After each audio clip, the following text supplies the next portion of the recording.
تو ایمان والوں کی دو علامتیں قرآن میں اللہ نے بہت زیادہ بیان کی ہیں، اور یہ دو کام نبی رمضان میں زیادہ نہیں بلکہ بہت زیادہ کیا کرتے تھے۔ ایک نماز بہت زیادہ، بار بار ایک مسئلہ میں ریپیٹ کرتا رہتا ہوں کہ 8 رکعت تراویح اگر رمضان میں ہوتی تو 8 تو عام دنوں میں بھی آپ نے پڑھی ہے، تو پھر رمضان میں یہ عبادت رات کی بہت زیادہ ہوتی ہے بھائی، یہ تو نارمل روٹین تھی۔ پھر وہی بات آتی ہے، بخاری کا حوالہ دیتے ہیں کہ حضرت عائشہ فرماتی ہیں کہ نبی رمضان غیر رمضان میں 8 پڑھتے تھے۔ بخاری کی دوسری حدیث اس کے خلاف ہے، یزید فی رمضان ما لا یزید فی غیرہ، رمضان کے علاوہ مہینوں میں اتنی عبادت نہیں ہوتی تھی جتنی رمضان میں ہوتی تھی۔ اس سے پتہ چلتا ہے رمضان میں یہ عبادت زیادہ، تو بخاری ہی کی دوسری حدیث اس کے اگینسٹ ہے۔ اور اگر آپ کہتے ہیں کہ 8 ہی پڑھنی ہے تو بخاری کی جس حدیث میں 8 کا تذکرہ ہے اس میں تو 4 رکعتیں کر کے ہے، 4 پڑھتے تھے، پھر کتنی پڑھتے تھے؟ 4 پڑھتے تھے۔ تو کچھ سمجھ میں نہیں آتا، مجتہدین کو جب چھوڑیں گے نا، اپنی ریسرچ آئے گی مارکیٹ میں، تو کسی ایک جگہ انسان ٹکتا نہیں ہے، پھر وہ لاتا رہتا ہے اپنی تحقیق۔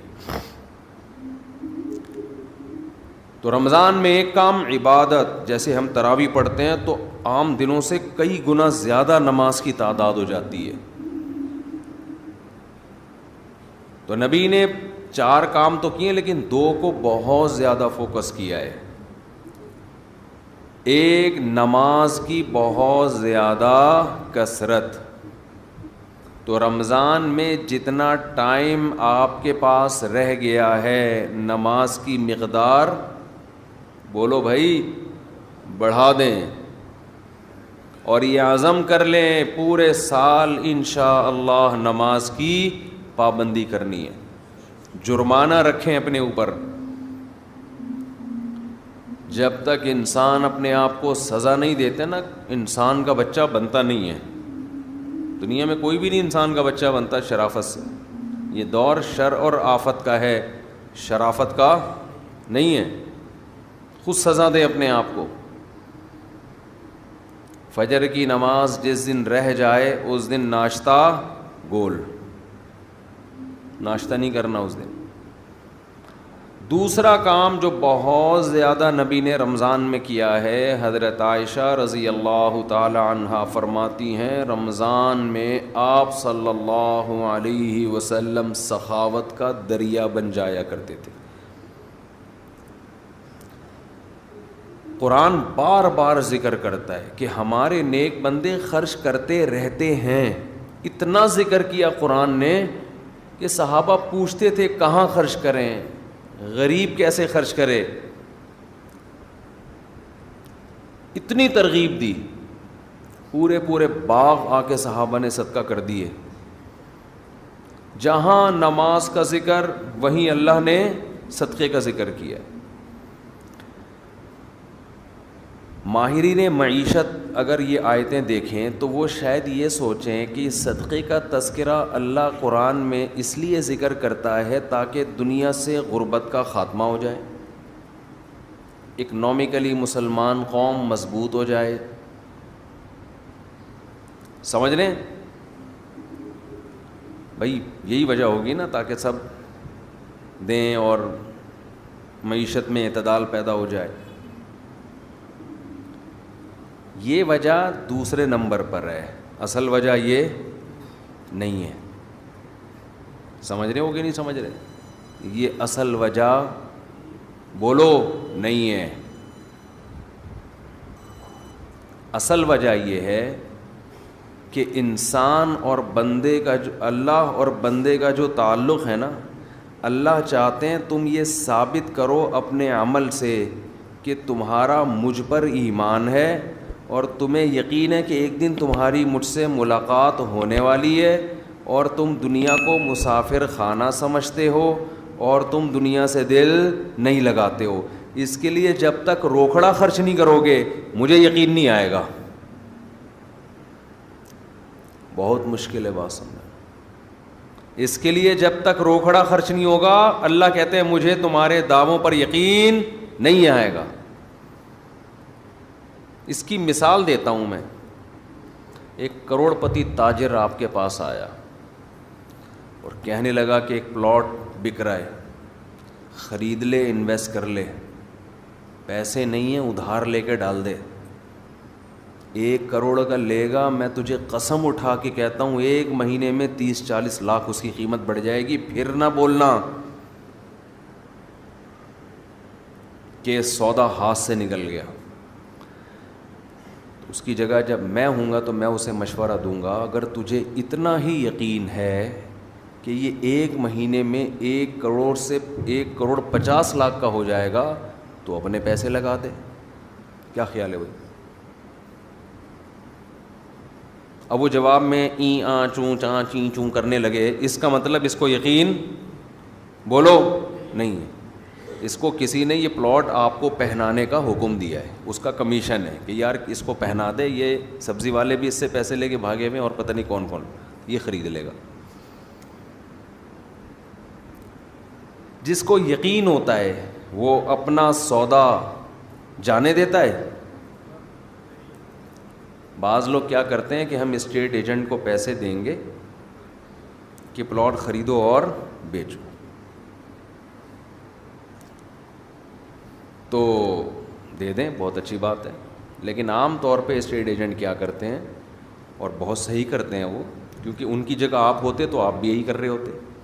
جہاں لگا کہ انویسٹمنٹ کم اور پروفٹ زیادہ تو وہ آپ کا نہیں بلکہ اپنا پیسہ لگائے گا اس میں, سمجھتے ہو. اور جہاں لگا کہ انویسٹمنٹ زیادہ ہے پروفٹ کم ہے, وہاں کمیشن پہ آپ کو وہ پلاٹ پہنا دے گا. اپنا کمیشن رکھ لے گا 2%, 1% جو بھی ہے آپ کو پہنا دے گا. وہ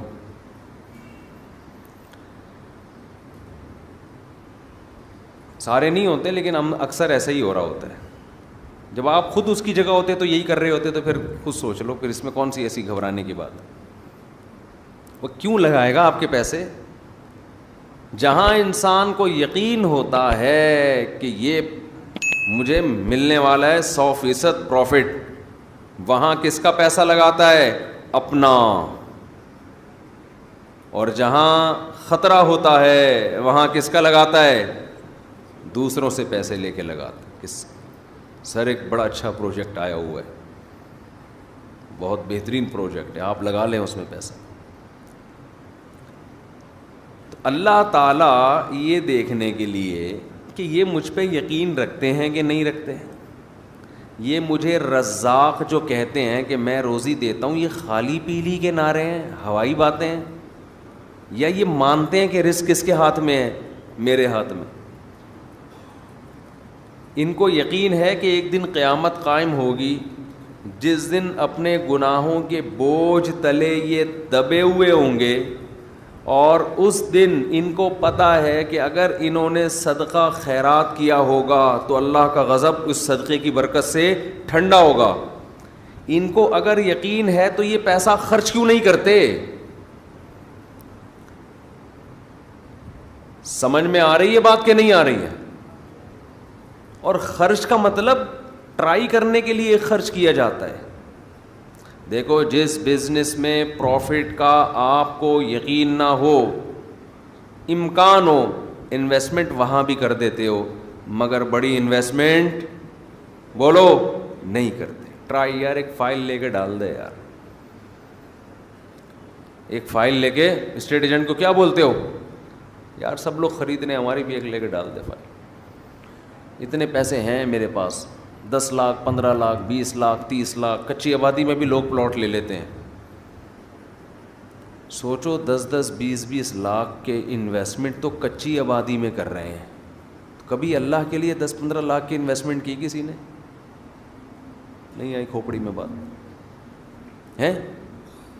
یعنی اللہ کو قرضہ دینے میں اتنا بھی رسک نہیں لے رہے جتنا کچی آبادی میں 10-15 لاکھ کے پلاٹ کا رسک لے رہے ہوتے ہیں.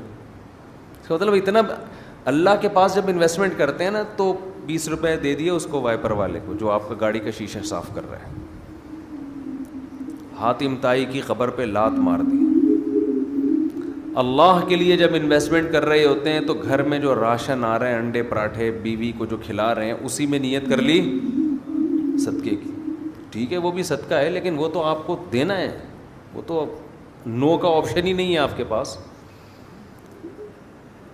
ہے کوئی رفیع بھائی, کوئی کسی کے پاس کسی کے باپ کوئی مائی کا لال ایسا پیدا ہوا, گھر والوں نے کہا 6 انڈے لاؤ اور آپ 5 لے آئے, ایسا کوئی ہو سکتا ہے؟ وہ چنگیز خان میں اتنی ہمت ہو. تو اللہ یہ دیکھنے کے لیے کہ مجھ پر ایمان رکھتا بھی ہے کہ نہیں رکھتا, تو اللہ ہم سے کیا مانگتے ہیں؟ پیسہ مانگتے ہیں. اس لیے نہیں کہ اکانومک ملک کی بحال ہو جائے, غربت کا خاتمہ ہو جائے. غربت کے خاتمے کے لیے اگر صدقے کا حکم ہوتا تو غریب کو صدقے کا حکم کیوں ہوتا کہ وہ بھی کرے صدقہ؟ ہے بھائی, اسلام تو غریب کو بھی کہتا ہے اتقوا النار ولو بشق تمرۃ. غریب کو حکم دیا جہنم کی آگ سے بچو, صدقہ کرو. غریب کہے گا, خاص طور پہ صحابہ کے زمانے کے غریب تو ایسے غریب تھے کہ ایک ازار ہے ٹوٹل ملکیت, اوپر پہننے کی قمیض بھی نہیں ہے. یہ ایسے ایسے غریب جو آج کل آپ کو ملیں گے نہیں. اتنے غریب صحابی کو حکم دیا جا رہا ہے کیا کرو؟ صدقہ کرو, تاکہ اللہ کے غضب سے حفاظت ہو. وہ پوچھیں گے کیسے صدقہ کریں؟ آپ نے فرمایا شق تمرہ, کھجور آدھی توڑو, آدھی خود کھاؤ, آدھی کسی اور کو کھلا دو, صدقہ کر دو کسی کو. کیا اس سے غربت اکنامکلی قوم مضبوط ہو جائے گی؟ ہے بھائی, آدھی کھجور وہ کسی کو دیں گے کیا معیشت بحال ہو جائے گی قوم کی؟ تو خوب سمجھ لو, زکوٰۃ صدقہ خیرات کا بنیادی مقصد قوم کو معاشی لحاظ سے مضبوط کرنا نہیں ہے. یہ اس کی ایک حکمت ہے, نتیجہ نکلے گا کہ قوم معاشی لحاظ سے مضبوط ہوگی, غربت کا خاتمہ ہوگا. نتائج میں یہ بات داخل ہے. آپ کو جو حکم دیا جا رہا ہے وہ اس لیے نہیں, بلکہ وہ آپ کا خدا سے تعلق کتنا ہے, آپ اس پر ایمان رکھتے ہو, آپ اپنے آپ کو اس کا غلام سمجھتے ہو کہ نہیں سمجھتے, آپ کو اس کے وعدوں پر یقین ہے. من ذا الذی یقرض اللہ قرضا حسنا, اللہ کہتے ہیں کون ہے مجھے قرضے دے, قرضہ دو, قرضہ, اور میں سود لگا کے دوں گا, واپس بڑھا کے دوں گا. جس کو یقین ہے کہ رزاق اللہ ہے, کھلاتا وہ ہے, میں جو دے رہا ہوں یہ پیسے ضائع نہیں ہو رہے, یہ رب کو دے رہا ہوں, وہ سخاوت کا دریا بنتا ہے. اور جس کو یقین ہی نہیں ہے وہ ہر وقت نوٹ بیٹھ کے گنتا رہتا ہے, کمیٹیاں ڈال ڈال کے اور گھسیٹ رہے ہیں, کمیٹیاں ڈال ڈال کے, پیٹ کاٹ کاٹ کے کمیٹیاں ڈالی ہوئی ہیں. عربی میں نا کنجوس کے لیے 2 الگ الگ الفاظ استعمال ہوتے ہیں. دیر آر 2 types آف کنجوس. ایک کو بخیل کہتے ہیں اور ایک کو شحیح. شحیح شین اور حلوے والی ہا اور یا اور پھر حلوے والی ہا. روزے میں ذرا حلوے والی بات کرنے سے بھی اپنا مزہ ہے نا. تو اس کو کیا کہتے ہیں؟ شحیح. یہ کنجوس کی سپرلیٹو ڈگری ہے. کنجوس اسے کہتے ہیں جو دوسروں پہ خرچ نہ کرے. شحیح اتنا بڑا کنجوس جس کمبخت کو اپنے اوپر بھی خرچ نہیں کیا جا رہا اس سے. سمجھتے؟ یہ کنجوس کی وہ قسم ہے جو کمبخت اپنے اوپر بھی خرچ نہیں کرتا. 70 سال 80 سال عمر ہو گئی, بینکوں میں پیسے رکھے ہوئے ہیں, آڑے وقت میں کام آئے گا. تو آڑا وقت تو اب یہ آڑا نہیں تو کون سا وقت ہے یہ؟ خواتین زیور رکھا ہوا ہے, کئی تولے سونا, زکوٰۃ نکالتے ہوئے تکلیف ہوتی ہے. خوب سمجھ لیں, زیور چاہے استعمال کا ہو یا استعمال میں نہ ہو, سونا اور چاندی اس پہ بہرحال زکوٰۃ واجب ہے. خواتین کہتی ہیں کہ یہ ہم نے آڑے وقت کے لیے رکھا ہوا ہے. تو آڑا وقت تو آ گیا نا. آڑا وقت کا مطلب یہ ہوتا ہے کہ آپ پر ایسی کوئی مصیبت آ جائے کہ آپ کے پاس اپنی بنیادی ضرورت کو پورا کرنے کے لیے بھی پیسہ نہ بچے. تو ایسے آڑے وقت میں اسلام نے آپ کو اجازت دی ہے, آپ کسی سے مطالبہ کر سکتے ہیں. لیکن ہم نے دیکھا ہے کہ ایسے آڑے وقت میں بھی لوگ اپنا مال خرچ نہیں کر رہے, دوسروں سے مانگ رہے ہیں, زکاتیں مانگ رہی ہیں. بعض خواتین جن کے پاس, ایک صاحب نے مجھے کہا کہ ایک آدمی کے پاس 1,00,000 روپے پڑے ہوئے ہیں بینک میں, بیچارے کے پاس ہیں بھائی, تو اس کے ہاں کوئی ضرورت ہے, بیماری ہے, علاج کے پیسے نہیں ہیں, تو میں زکوٰۃ دے سکتا ہوں؟ میں نے کہا نہیں دے سکتے, کیونکہ 1,00,000 روپے یہ نصاب سے کیا ہیں, زیادہ ہے. حضرت یہ تو پورے نہیں ہوں گے. میں نے کہا پھر اس سے بولو یہ خرچ کر دے. یہ کیا کرے؟ یہ خرچ کر دے, پھر آپ زکوٰۃ دے دیں اس کو, پھر 0 میٹر ہو جائے گا. تو یہاں لوگ کہتے ہیں کہ وہ پیسے اس نے آڑے وقت کے لیے رکھے ہوئے ہیں. پتہ نہیں آڑے ترچھے وقت کی ڈیفینیشن ہے کیا. آڑا تو یہی وقت ہے نا کہ بیماری آ گئی اور پیسے نہیں ہیں, تو اب یہ آڑا وقت آ گیا, تو خرچ کرو پیسے. اس کو کہتے ہیں الذی جمع مالا وعددا. اہل جہنم کی علامت مال جمع کرتے ہیں اور اس کو بیٹھ کے گنتے رہتے ہیں. یہ تو اسٹور کرنے والی بات ہو گئی. پہلے اپنا پیسہ خرچ کرو بھائی.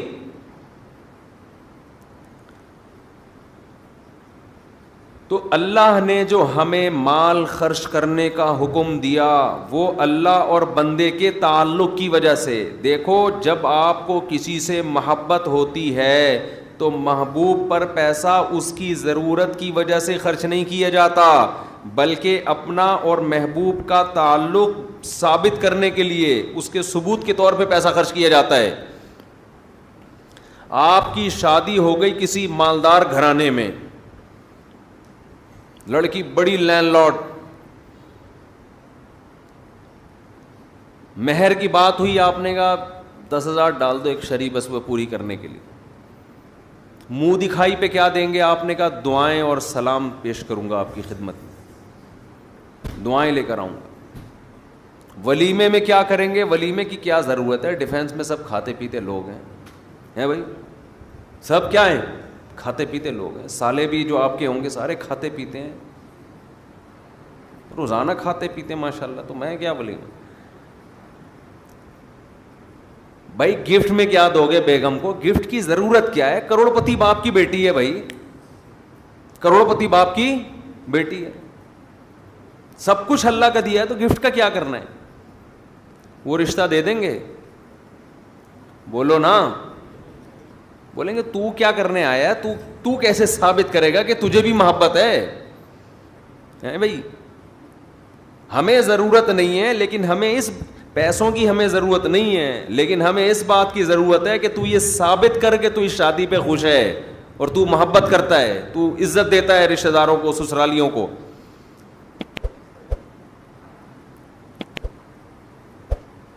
تو ملک میں غربت ختم ہو چکی ہو, کوئی غریب نہ ہو, کسی کو ضرورت نہ ہو, پھر بھی اللہ کیا کہتا ہے؟ آپ نے مال خرچ کرنا ہے. یہ نماز کی طرح ضروری ہے. اہل ایمان کی علامات میں سے وہ تلاش کرتے رہتے ہیں اللہ کو خوش کرنے کے لیے پیسہ نکالنا ہے, پیسہ. اب آپ ڈرے ہوئے ہوں گے مفتی صاحب اب مانگیں گے چندہ ٹائٹ والا.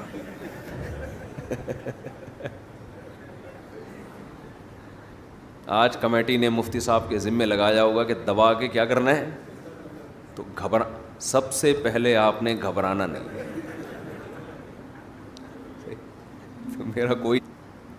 میرا کہیں یورپ کا ویزا لگنے والا تھا تو کسی نے شکایت کر دی کہ یہ آئے گا چندہ مانگے گا,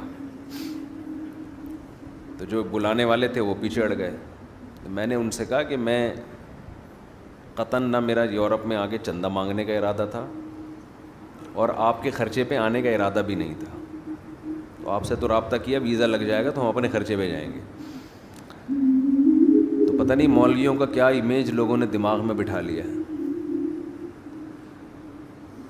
تو میرے بھائی آپ کو جو ہم ترغیب دے رہے ہیں، اور یہ آپ کو نہیں، یہ میں اپنے آپ کو بھی دے رہا ہوں. میں تو جب بیان کرتا ہوں تو سب سے زیادہ میں ڈر رہا ہوتا ہوں کہ میں کتنا اس معیار پہ پورا اترتا ہوں. اللہ مجھ سے پوچھے گا تو ادھر تو بڑا فنٹر بنا ہوا تھا ممبر پہ بیٹھ کے، تو کیا کر رہا ہے. تو یہ مجھے خود بھی ڈر لگ رہا ہوتا ہے کہ ہم کون سا کوئی سخاوت کے دریا ہیں. قرآن نے بیان کیا وَيْلٌ لِّكُلِّ هُمَزَةٍ لُّمَزَةٍ الَّذِي جَمَعَ مَالًا وَعَدَّدَ. تباہی ہے اس شخص کے لیے جو مال جمع کرتا ہے اور گن گن کے رکھتا ہے. یہ چائنا والوں پہ سوٹ کرتی ہے یہ چیز، جنہوں نے کروڑوں روپے کے قبرستان خریدے ملیشیا میں. نہیں بتایا، دکھائی میں نے ویڈیو، ایک پیسہ لے کے دفن ہو جاؤ. یہ کسی اہل ایمان پہ کنجوسی سوٹ نہیں کرتی. مسلمان سخی ہوتا ہے، اپنی ذات پہ بھی خرچ کرتا ہے. مسافر خانہ ہے بھائی، یہ زندگی ختم ہو جائے گی، کھاؤ پیو بچا بچا کے، بولو نا مت رکھو. ابھی دانت ہیں، بادام کھا سکتے ہو. بڑھاپے میں بادام ہوں گے، چبانے کے لیے دانت نہیں ہوں گے، کھا لو. یقول العبدی مالی مالی، بندہ کہتا ہے میرا مال میرا مال. حدیث میں آتا ہے، آپ نے فرمایا تیرا مال وہ ہے جو کھا کے ختم کر دیا پہن کے پرانا، باقی تیرا نہیں ہے، مرے گا وارثوں میں بٹے گا. اور وارثوں کا بھی نہیں ہے، وہ مریں گے آگے ان کے وارثوں میں جائے گا، کھاتا کوئی بھی نہیں ہے. ہر آدمی اس نیت سے بچا رہے میرے بچوں کے کام آئے گا، بچے اس نیت سے بچا رہے ہمارے بچوں کے کام آئے گا، وہ اس نیت سے کہ ہمارے بچوں کے کام آئے گا. تو یہ قیامت کے میں جو آخری بندہ پیدا ہوگا نا، اس کے کام شاید آ جائے، اس کے بھی نہیں آئے گا، وہ پھر اللہ زمین اور آسمان کو تباہ کر دے گا. اللہ نے بہت زیادہ دیا ہے تو ٹھیک ہے، بچوں کے لیے بھی کچھ روک لو، کچھ پراپرٹی لے کے ڈال دو. حدیث میں ترغیب ہے، بالکل لاوارث نہ چھوڑو، لیکن اس کی بھی ایک لمٹ ہو نا. ہر چیز کی ایک حد ہوتی ہے کہ نہیں ہوتی، کہ بھئی یہاں تک کرنا ہے میں نے جمع، اس کے بعد نہیں کرنا. ہمارے ہاں کوئی حد ہی نہیں ہے، کتنا جمع کرنا ہے، بس جتنا ہو جائے جتنا ہو جائے جتنا ہو جائے تو کرتے چلے جاؤ. پھر تو نہ خود کھا سکو گے نہ دوسروں کو کھلا سکتے ہو. نبی صلی اللہ علیہ وسلم نے فرمایا سخی آدمی اللہ کے بھی قریب، لوگوں کے بھی قریب اور جنت کے بھی قریب. قریب من اللہ، قریب من الناس، قریب من الجنہ، بعید من النار. جہنم سے دور ہوتا ہے. جہنم کو سخی لوگوں سے بہت نفرت ہے، بہت نفرت. جہنم کو محبت ہے کنجوسوں سے. اور آپ نے فرمایا اور کنجوس بعید من اللہ، اللہ سے بھی دور، اللہ کو بھی نفرت ہے. کیونکہ اللہ کی صفت ہے خرچ کرنا، تو اللہ کو پسند بھی کون لوگ ہیں؟ جو خرچ کرتے ہیں. بعید من اللہ بعید من الناس، فرمایا کنجوس آدمی لوگوں سے بھی دور، لوگ بھی نفرت کرتے ہیں. بیوی بھی نفرت کرتی ہے شوہر سے. کھلانے میں کنجوسی کرتے ہیں نا بعض میاں. ہم نے دونوں قسم کے میاں مارکیٹ میں دیکھے ہیں. بعض میاں گھر آئیں گے، لا رہے ہیں جی بچوں کے لیے فروٹ لا رہے ہیں. اللہ نے اگر وسائل دیے، نہیں دیے تو اپنے اوپر قرضے نہ چڑھاؤ، کھلا رہے ہیں. اور بعض میاں کیا کرتے ہیں، الٹا بیگم سے مانگ رہے ہوتے ہیں. اور میں نے ایک بیان کیا نا موسیٰ علیہ السلام پر، کہ موسیٰ علیہ السلام صحت مند بھی تھے، امانت دار بھی تھے. تو ان کے والد نے کہا کہ اگرچہ ابھی کماتے نہیں ہیں لیکن کمانے کی طاقت ہے، تو بیٹی ان کے حوالے کر دی، داماد بنا لیا ان کو. کسی نے نیچے لکھا مفتی کمنٹس میں نا، میرے بیان کے نیچے کمنٹس میں، کہ آج الٹا ہو رہا ہے، لڑکا دیکھ رہا ہے کہ لڑکی کماتی ہے کہ نہیں کماتی. کتنی بےغیرتی کی بات ہے. ہم تو اس پہ لوگوں کو ترغیب دے رہے ہیں کہ لڑکا اگر نہیں بھی کما رہا، طاقت ہے کمانے کی، تو شادی کر دو. اس سے اوپر کا درجہ یہ ہے کہ چلو عملاً کما رہا ہو وہ. لیکن آپ تو بالکل ہی الٹے ہو گئے نا، بالکل ہی کیا ہو گئے، بالکل ہی الٹے. بے غیرتی کی انتہا ماشاء اللہ. لیکن یاد رکھو بے غیرتی ایک ایسی چیز ہے جس پہ ایک دفعہ کمپرومائز کر لو نا تو زندگی بڑی اچھی گزرتی ہے. یہ میں آپ کو بتا دوں، اگر آدمی ایک دفعہ یہ تہیہ کر لے کہ میں نے بے غیرت بن کے زندگی گزاری ہے, پھر ٹینشن نہیں ہے. یہ ایک دفعہ یوں کر کے جھٹک دو, یوں کر کے نا ایک دفعہ. وہ میں اکثر ایک چٹکلا سناتا ہوں نا, ایک آدمی کے لیے رشتہ آیا تو لڑکی کے ابا نے کہا کہ ہم اپنی بیٹی تمہیں اس شرط پہ دیں گے کہ تمہیں گھر داماد بننا پڑے گا. اس کو ایک دم غیرت آ گئی, ایک دم ضمیر جاگ گیا, گھر داماد تمہارے ٹکڑوں پہ پلوں گا میں, ہیں؟ لیکن دل میں خیال آ رہا ہے مزے کتنے ہیں یار, کوئی خرچہ ہی نہیں ہے, کوئی ٹینشن نہیں ہے, مزے کتنے ہیں, فری میں گھر بھی مل جائے گا. اب ضمیر ملامت کر رہا ہے کہ بے غیرتی ہے, تو ضمیر کی آواز کبھی زبان پہ آ رہی ہے یہ بے غیرتی, لیکن ادھر عقل کیا کہہ رہی ہے, بھائی مزے کتنے ہیں. تو شروع میں تو بڑا جوش میں آیا, یہ بے غیرتی قبول ہے. شروع میں کہتے یہ بے غیرتی گھر داماد تمہارے ٹکڑوں پہ قبول ہے. ایک دم جھٹک دیا نا کہ نکالو یہ غیرت ویرت کے خیال. تو اس لیے میں کہتا ہوں ایک دفعہ یہ غیرت اور یہ سب اس طرح کی جو چیزیں ہیں نا جو آدمی کو جھنجھوڑتی رہتی ہیں, یہ جھٹک کے نکال دو, طبیعت سے بے غیرت بن جاؤ. پھر بیگم سے بولو کما کے لا بھائی, تو میں پڑا ہوں یہاں پہ سگریٹ پی رہا ہوں. اپنے پیسے چھپا چھپا کے لاکروں میں رکھو, نہ کھلاؤ. کماتے 10 لاکھ ہو, بیگم کو بتاؤ 50,000 کماتا ہوں. دوستوں کو تو بتاؤ ہی نہیں, اور پھٹے پھٹے کپڑے پہن کے پرانی سی پھٹی ہوئی موٹر سائیکل پہ گھوما کرو تاکہ ڈاکو نہ چھین لیں. لوگ اب یہ بھی کر رہے ہیں ڈاکو نہ چھین لیں, تو ڈاکو چھینے گا تو یہی بن جائے گا نا کہ پھٹی ہوئی موٹر سائیکل پہ گھومے گا, تو ڈاکو کے چھیننے کی ضرورت ہی نہیں ہے. نہیں آئی میرا خیال ہے بھائی. ابے تو اچھی بائک پہ جائے گا, ڈاکو چھینیں گے تو پرانی پھٹپٹی پہ آ جائے گا, تو وہ تو چھینے بغیر ہی تو پھٹپٹی پہ گھوم رہا ہے. تو جو کام ڈاکوؤں کے چھیننے کے بعد ہوتا تو چھیننے سے پہلے ہی اسی لائف اسٹائل پہ آ گیا. تو ڈاکوؤں سے بچنے کا ایسا طریقہ استعمال کرنا کہ آپ غریبوں والی زندگی گزارنا شروع کر دو, تو فائدہ کیا ہے پھر. ڈاکو سے بچنے کے اور 10 طریقے ہیں, کوئی ٹائمر لگوا دیں اس میں, کچھ چور لاک لگوا دیں, گارڈ رکھ لیں, کچھ بھی کر لیں. خیر غیرت کو میں ایسے ہی بتاؤں ایک دفعہ یہ تجربہ کریں, ایسے بیٹھ کے نا یوں کر کے جھڑکیں, بڑی زبردست زندگی ہو جائے گی. لیکن اگر غیرت نہیں نکال سکتے جھٹک کے, تو پھر پوری غیرت والی لائف گزارنی پڑے گی. پھر یہ درمیان کی حالت میں مزہ نہیں ہے, یا تو اچھے بن جاؤ یا برے بن جاؤ. بیچ کا آدمی کی نہ لوگ تعریف کرتے ہیں نہ اسے برا کہتے ہیں, وہ کسی کام کا نہیں ہوتا. ایسی زندگی ہو, اچھا بنے. تو قریب من الناس, حدیث میں آتا ہے سخی لوگوں کے قریب ہو جاتا ہے, لوگ محبت کرتے ہیں, چہرے پہ رونق آ جاتی ہے سخی آدمی کے. اور آپ صلی اللہ علیہ وسلم نے فرمایا کنجوس اللہ سے بھی دور اور لوگوں سے بھی دور. لوگ بھی کہتے ہیں لچڑ, لچڑ سمجھتے ہیں, بڑا ہی لچڑ آدمی. اور لچڑ صرف اس کو نہیں کہتے خرچ نہ کرے, ہر وقت لوگوں کی جیبوں سے چیزیں نکالنے کی کوشش میں لگا رہنا, یہ بھی لچڑ پنا ہے. اور آج کل دور ہے مارکیٹنگ کا, اپنی پروڈکٹ کو کی مارکیٹنگ کرتے ہیں نا لوگ, تو مارکیٹنگ میں بھی میں نے لچڑ بھی دیکھے ہیں. دیکھو ہر آدمی چاہتا ہے میری پروڈکٹ مارکیٹ میں جائے, لیکن اس کا ایک طریقہ ہوتا ہے. موقع بے موقع اپنی چیزوں کو لا لا کے میری یہ چیز خریدیں, میرے یہ ہر وقت ہر بے موقع. اب میں بعض واقعات ایسے سناؤں تو وہ بندہ سمجھ جائے گا کہ میرے بارے میں بات ہو رہی, اس لیے مجھے پھر وہ بتاتا نہیں میں. بے موقع آپ کی بات کیا چل رہی ہے, آپ اپنے ڈبے لے کے بیٹھ جاؤ, اپنے دودھ کے ڈبے. بات کیا چل رہی ہے, آپ اپنا گھی لے کے بیٹھ جاؤ, ہماری دکان میں یہ گھی ہے. ابے بھائی تم یہاں بات مجھ سے گھی کی کرنے کے لیے آئے ہو, کیونکہ 10 لوگ بیٹھے ہوئے ہیں نا, تو میرے ساتھ بیٹھ کے اپنا گھی چورن بیچنا شروع کر دیتے ہیں لوگ.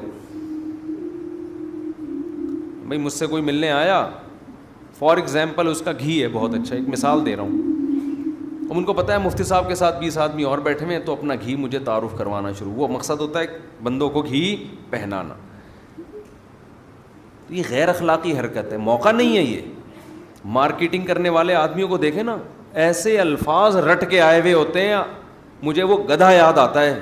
ایک آدمی سے گدھا بک نہیں رہا تھا, اس نے دلال کے ذمے لگا دیا کہ یار تو بیچ دے, تجھے بولنا آتا ہے. تو اس کا گدھا لے کے مارکیٹ میں گیا مالک کے ساتھ, مالک کی نہیں فن نہیں تھا اس میں بیچنے کا. اب اس دلال نے اس گدھے کی تعریفیں شروع کی ہیں کسٹمر بنانے کے لیے. یہ ایسا گدھا, اس پہ قائد اعظم بیٹھ کے گئے تھے, یہ ایسا گدھا, اس کے زمانے کے سارے گدھے مر گئے, یہ زندہ ہے, اور یہ ایسا گدھا, پتہ نہیں اتنی تعریفیں کی. مالک نے کہا, وہ اتنا متاثر ہوا اپنے گدھے سے, ٹھیک ہے نا, اس نے کہا بھائی اتنا قیمتی گدھا میں نہیں بیچتا. وہ خود ہی متاثر ہو گیا جس کا گدھا تھا. یہ بھی لالچ ہے. آپ دکان پہ بیٹھ گئے, آپ کسٹمر آ رہے ہیں جا رہے ہیں, جتنا رزق عزت کے ساتھ آپ کے مقدر میں ہے اللہ آپ کو دے دے گا. دور دور سے آوازیں بڑھ رہا, ہاں باجی, ہاں صوفی صاحب. آپ دیکھو نا مارکیٹوں میں چلو تو کیا ہوتا ہے, اب تو ہم زیادہ گھومنا پھرنا چھوڑنا پڑ رہا ہے, ورنہ کبھی میں صدر میں جاتا تھا ہمارے ٹوپی ہوتی تھی نا, ہاں صوفی صاحب. او بھائی میں اپنے کسی کام سے جا رہا ہوں یار, صوفی صاحب بلا رہے ہیں کھینچ کھینچ کے, بیٹھو تو صحیح. کپڑے کھول کھول کے نا, سارے کپڑے کھول دیے دکان میں. اور خواتین کتنی ہوشیار ہوتی ہیں, پوری دکان کھلوا دی اس سے. اس کے بعد پتہ چلا یہ یہاں کپڑا خریدنے آئی ہی نہیں ہے, یہ تو کسی اور, یہ تو چمونی آپا سے ملنے کے لیے آئی تھی یہاں پہ. لیکن دکان والے کو اس سے غرض نہیں ہوتی, یار کوئی بات نہیں, وہ لپیٹ دیں گے دوبارہ.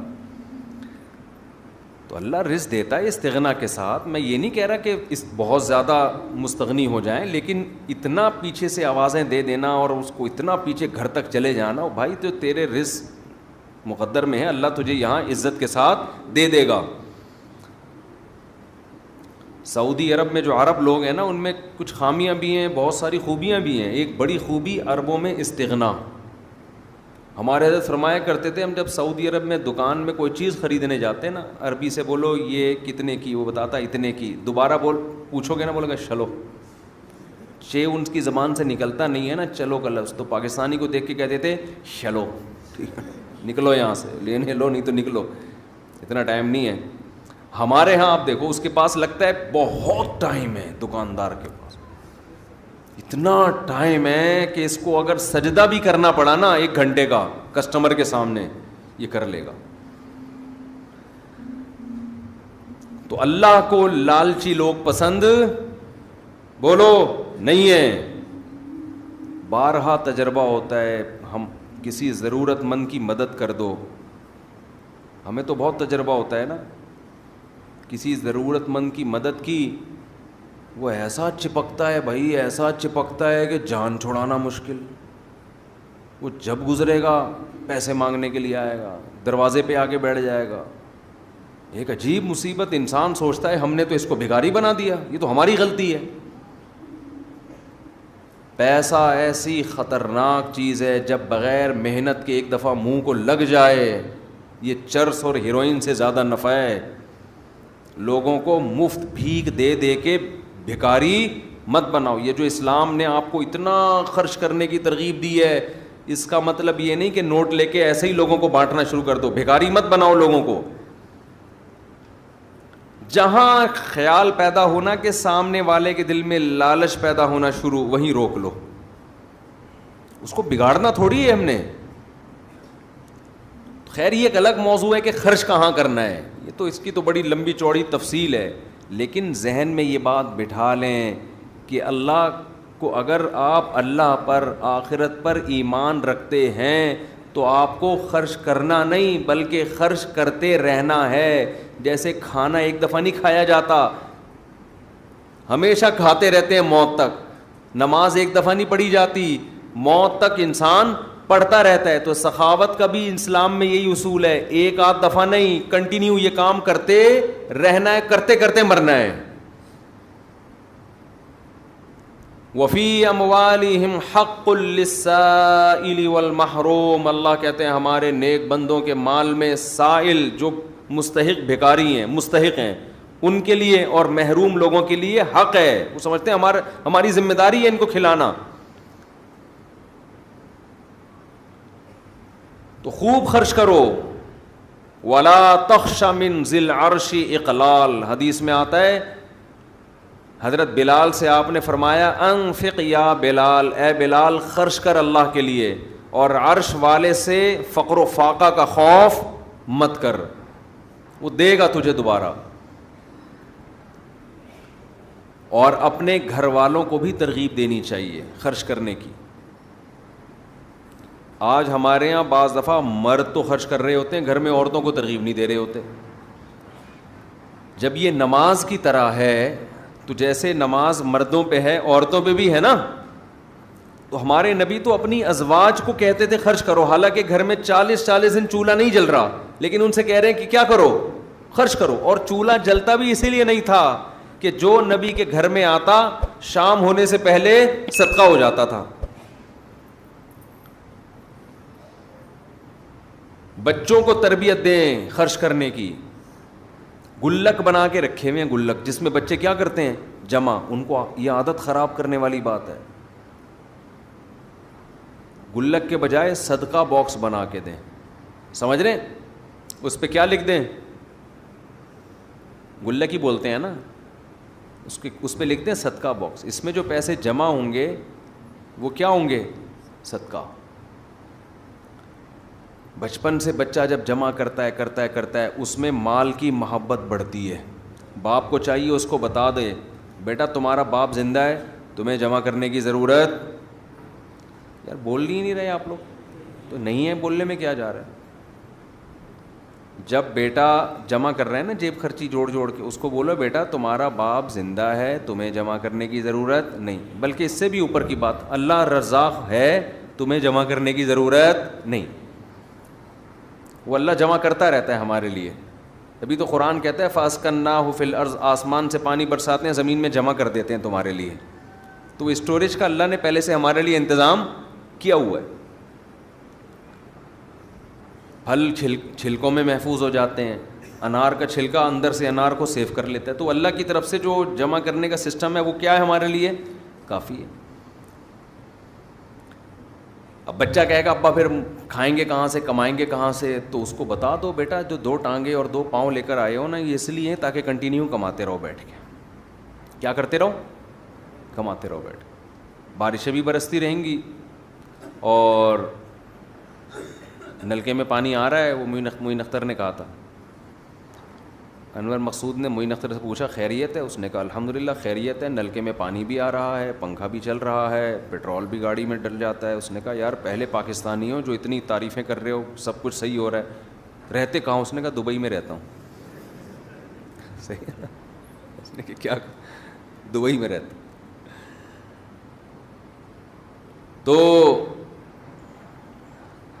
رمضان میں سخاوت کا دریا، اس لیے رمضان میں دوسرے مہینوں کی نسبت ہمیں کیا کرنا چاہیے، زیادہ خرچ. اب سب سے بڑا ٹیکنیکل پوائنٹ ہے خرچ کریں کہاں، یہ بڑا مسئلہ ہے.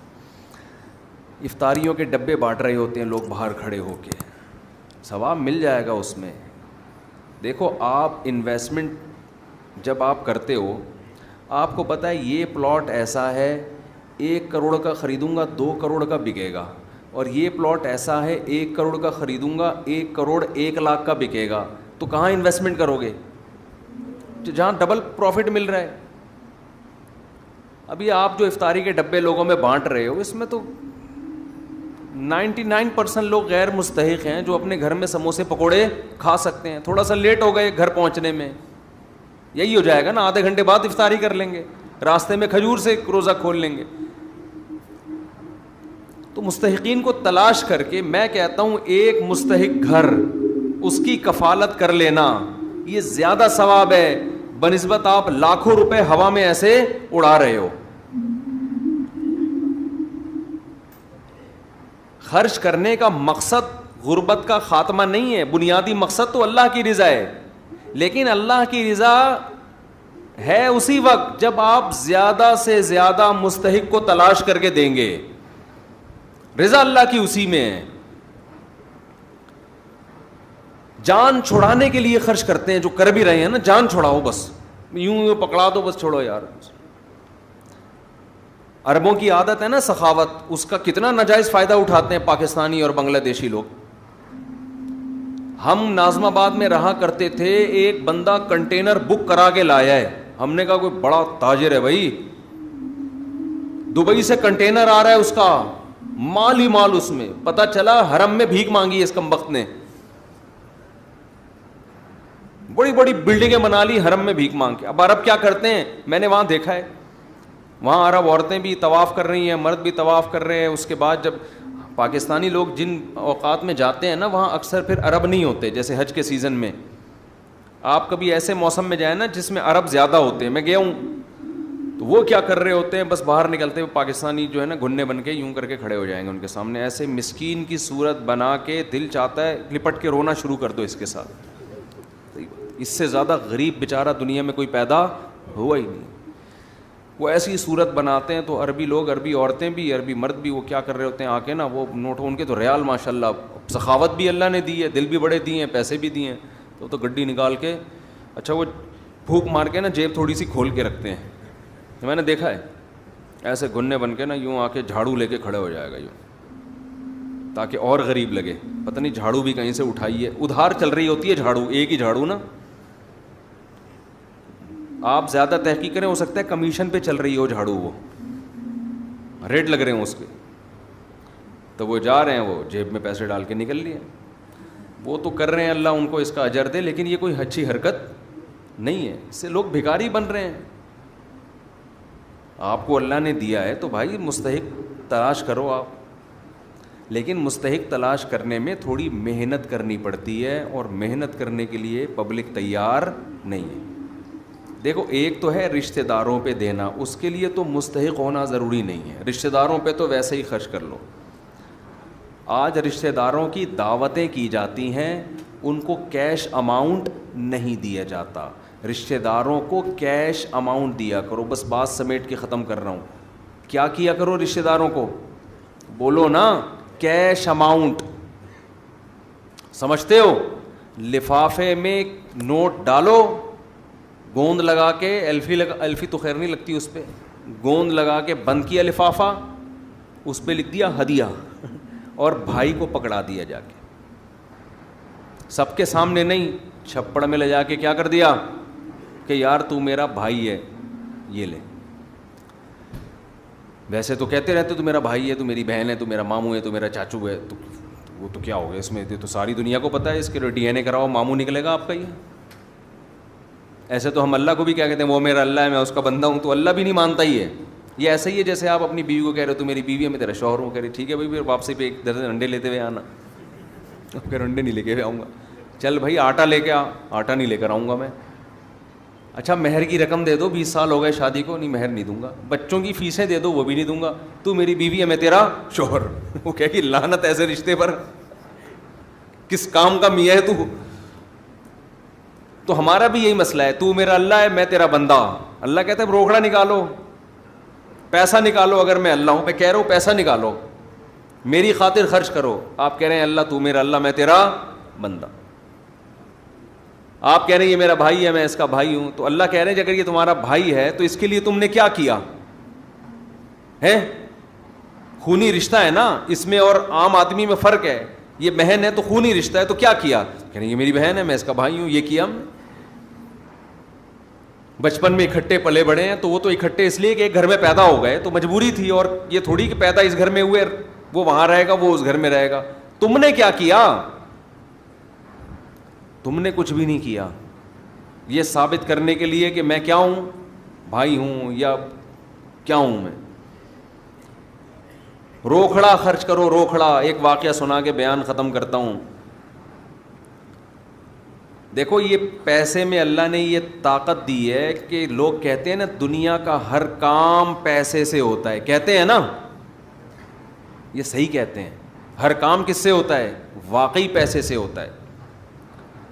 غلط کام بھی پیسے سے ہوتا ہے, صحیح کام بھی پیسے سے ہوتا ہے.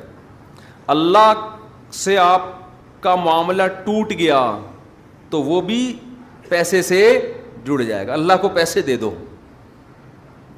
حدیث میں آتا ہے صدقہ اللہ کے غضب کو ٹھنڈا کرتا ہے. اس کا مطلب یہی ہوا نا کہ اللہ کے لیے خرچ کرو, اللہ کہتے ہیں گویا مجھے دے رہے ہو پیسے. اسی طرح رشتہ داری اگر ٹوٹ گئی ہے تو ناجائز کر کے رشتہ داری مت جوڑو. لوگ رشتہ داری کیسے جوڑ رہے ہیں؟ ناجائز باتوں میں رشتہ داروں کے ساتھ شریک ہو رہے ہیں. شادیوں میں مکس گیدرنگ ہے, موسیقی کی محفلیں ہیں, آپ جا رہے ہو شادی میں اس لیے کہ نہیں گیا تو رشتہ دار ناراض ہو جائیں گے. یہاں آپ کو اجازت نہیں ہے جانے کی, ہو جائے ناراض. لیکن اس ناراضی سے بچنے کا طریقہ کیا ہے؟ کیا خرچ کرو؟ پیسہ.